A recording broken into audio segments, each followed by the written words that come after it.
حضرت عبد الرحمن بن عوف رضی اللہ عنہ سے روایت ہے کہ ایک دن نبیوں کے سردار مدینے کے تاجدار صلی اللہ علیہ وآلہ وسلم دولت خانے یعنی گھر مبارک سے باہر تشریف لائے اور ایک باغ کی طرف رخ فرمایا۔ حضرت عبد الرحمن بن عوف رضی اللہ عنہ نے دیکھا تو پیچھے پیچھے ہو لیے۔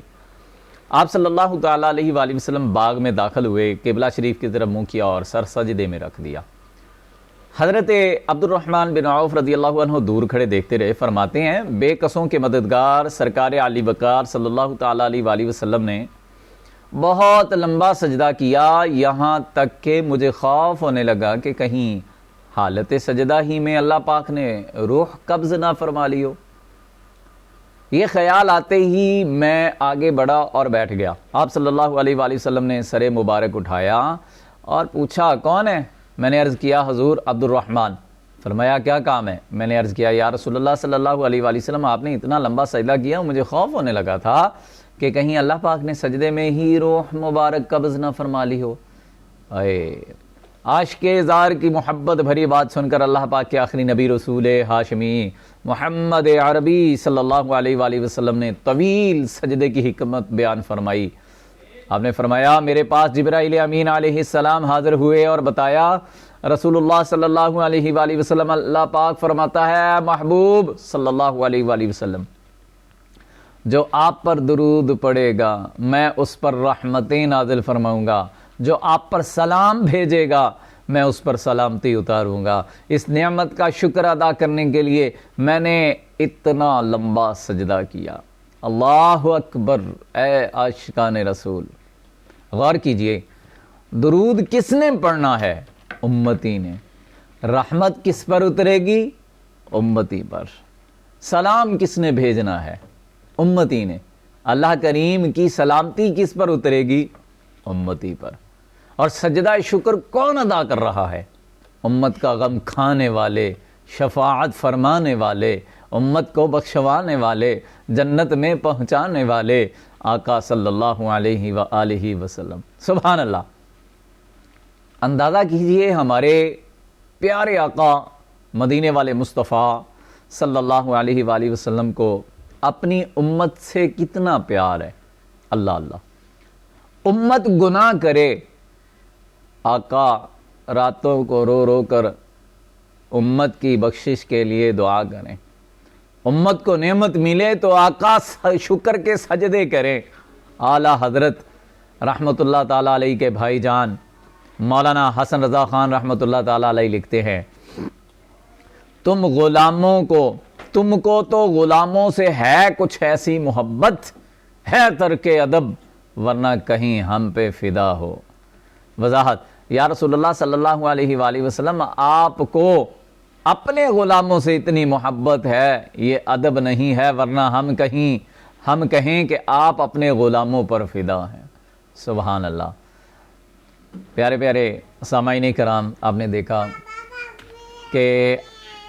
دیکھا کہ جو آپ صلی اللہ تعالیٰ علیہ وآلہ وسلم کے عشاقان رسول ہیں وہ آپ پر درود پاک پڑھتے ہیں تو اس کی کیسی برکتیں ہیں کہ گناہ ہم کرتے ہیں، اس کی بخشوانے کے لیے اللہ رب العزت کے محبوب رو رو کو راتیں گزارتے ہیں، اور پھر ہم درود پاک کریم آقا صلی اللہ تعالیٰ علیہ وآلہ وسلم کی ذات مبارکہ پر پڑھتے ہیں، اور اللہ کی رحمتوں کی برسات جو ہے وہ ہم گناہ گار امتیوں پر ہوتی ہے۔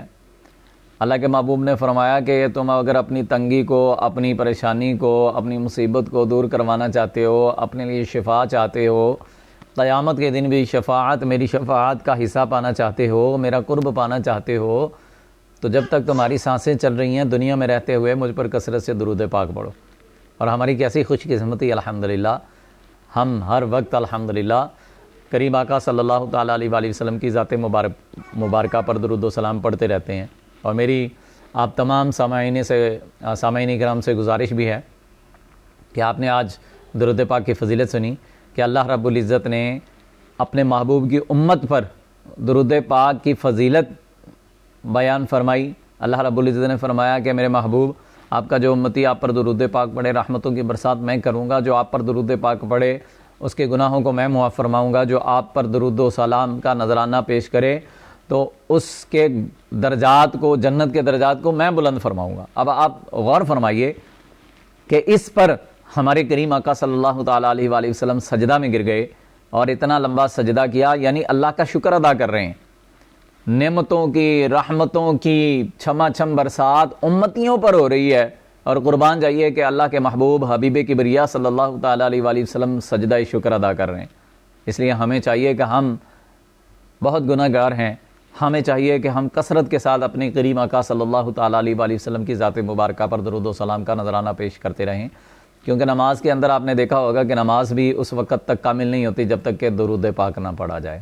اللہ رب العزت نے جو 5 وقت کی نماز فرض کیا نا کہ تفرقہ میں پڑ جائیں گے، نفسا نفسی کا عالم ہوگا، کوئی کچھ کہے گا، کوئی کچھ کہے گا، تو عام حالت میں درود پاک پڑھنے پر بھی اعتراضات ہوتے ہیں، لیکن قربان جائیے اللہ رب العزت کو اس بات کا، اللہ تو جانتا ہے، ان اللہ علی کل شیء قدیر، ہر چیز پر قادر ہے، اس کو پتہ ہے، سارا علم ہے، اس کو پتہ تھا کچھ ایسے بدبخت لوگ ہوں گے کہ جو میرے محبوب پر درود پاک پڑھنے پر بھی اعتراض کریں گے، تو اللہ رب العزت نے درود پاک کو رکھ ہی نماز کے اندر دیا کہ یہ باہر تو نہیں پڑھیں گے، تو چلو نماز تو پڑھیں گے نا، 5 وقت کی نماز کی تو پابندی کریں گے، تو فرمایا کہ اے محبوب ہم نے درود پاک کو، آپ پر درود و سلام پڑھنے کو ہم نے رکھ ہی نماز کے اندر دیا، 5 وقت کی نماز ہر رکعت جو پڑھیں گے، ہر رکعت کی دوسری اور آخری تشہد التحیات جب پڑھیں گے تو ان میں آپ پر درود و سلام پڑھیں گے، جب تک آپ پر درود و سلام بھیج نہ لیں ان کی نماز ہی کامل نہیں ہوتی۔ قربان جائیے، اللہ رب العزت کو پتا تھا کچھ ایسے لوگ ہوں گے، تو اس لیے ذرا غور فرمائیے، جب ہم نماز کے اندر درود پاک پڑھ لیتے ہیں تو ہمیں اس کے علاوہ بھی درود پاک پڑھنا چاہیے۔ اللہ رب العزت ہمیں درود پاک پڑھنے کی توفیق عطا فرمائے، آمین بجاہ خاتم النبی الامین صلی اللہ تعالیٰ علیہ وآلہ وسلم۔